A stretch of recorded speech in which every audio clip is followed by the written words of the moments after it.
और दुर्लभ तस्वीर हम कह सकते हैं कि अपनी गाड़ी की छत पर पहुंच करके वो यहाँ लोगों का अभिवादन कर रही हैं। वोट डालने के बाद किरण बेदी निकली हैं पोलिंग बूथ से और यहाँ भीड़ चूंकि मीडिया की बहुत थी तो यहाँ जो किरण बेदी हैं वो अपनी गाड़ी की छत पर चढ़ गई और छत पर चढ़ करके जो लोगों का अभिवादन है वो किया था। अब विरोधियों को हालांकि तकलीफ उनके इस एक्ट से हो सकती है, लेकिन यहाँ आप ये देख सकते हैं किस तरह से जो किरण बेदी ने एक अलग तरीका अपनाया है जो अपने मतदाताओं का अभिनंदन करने का, मतदाताओं का जो अभिवादन करने का।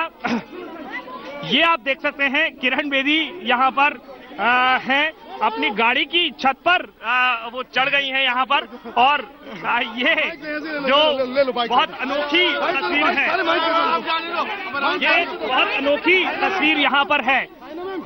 अंकिता जी बहुत अनोखी तस्वीर यहाँ पर देखने को मिल रही है किरण बेदी की, जहाँ पर वो छत पर चढ़ गई हैं।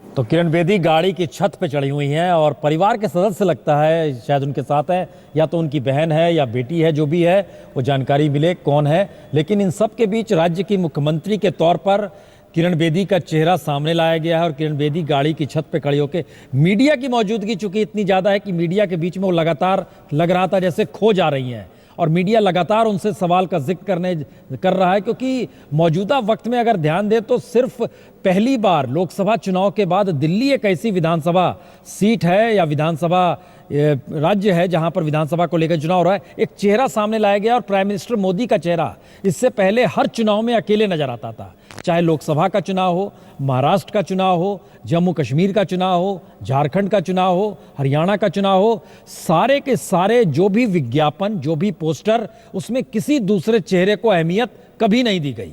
लेकिन दिल्ली एक ऐसे चुनाव हो रहे हैं जहां पर किरण बेदी को महत्व दिया गया उस पोस्टर में। लेकिन दूसरी स्थिति यह भी है कि किरण बेदी की बीजेपी में एंट्री चुनाव के ऐलान के बाद होती है, यानी वो ना तो बीजेपी की सदस्य से पहले थी और ना ही किसी रूप में राजनीतिक तौर पर वो शिरकत कर रही थी। तो किरण बेदी की एंट्री राजनीतिक तौर पर होती है और वो प्रधानमंत्री मोदी के साथ दिल्ली के चुनाव प्रचार में एक चेहरा बनकर सामने आती है।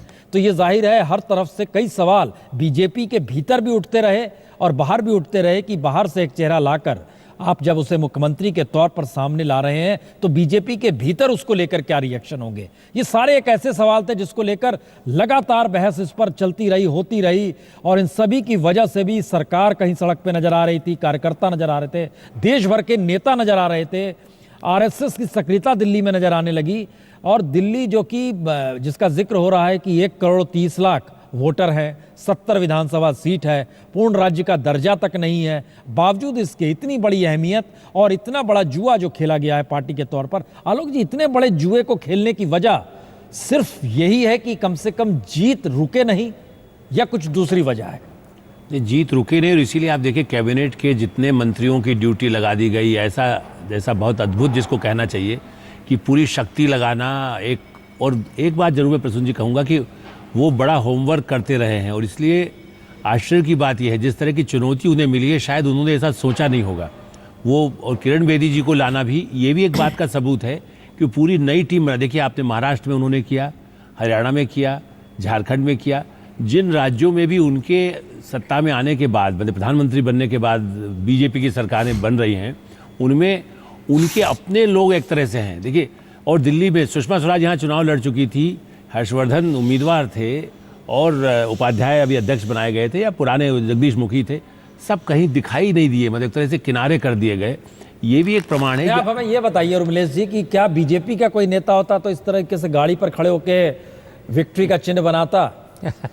हर्षवर्धन कभी खड़े हो सकते थे? मुझे लगता है कि जो सियासतदान हैं वो उनकी जो राजनीतिक संस्कृति कामकाज की होती है या तौर तरीका होता है, खासकर बीजेपी के नेता दिल्ली में बहुत मैच्योर हैं।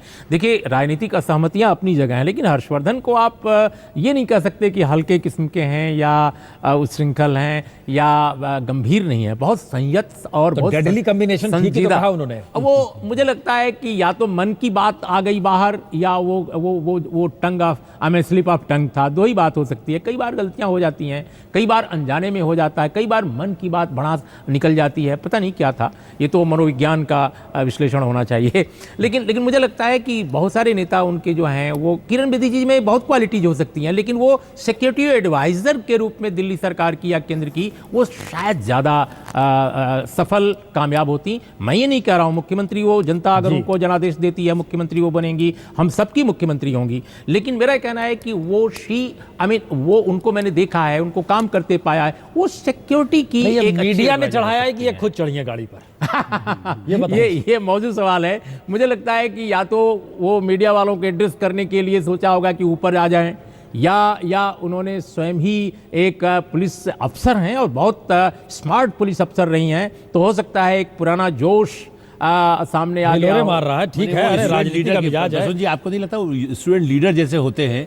अभी वो राजनीति के स्टूडेंट है, छात्रा हैं, वो छात्र नेता की तरह से। जो नुपुर शर्मा पता नहीं खड़ी होगी कि नहीं केजरीवाल के सामने जो चुनाव में है, लेकिन किरण जी जो है, चूंकि नुपुर शर्मा छात्र लग नहीं रहा है यूनिवर्सिटी इलेक्शन है और उस तरह से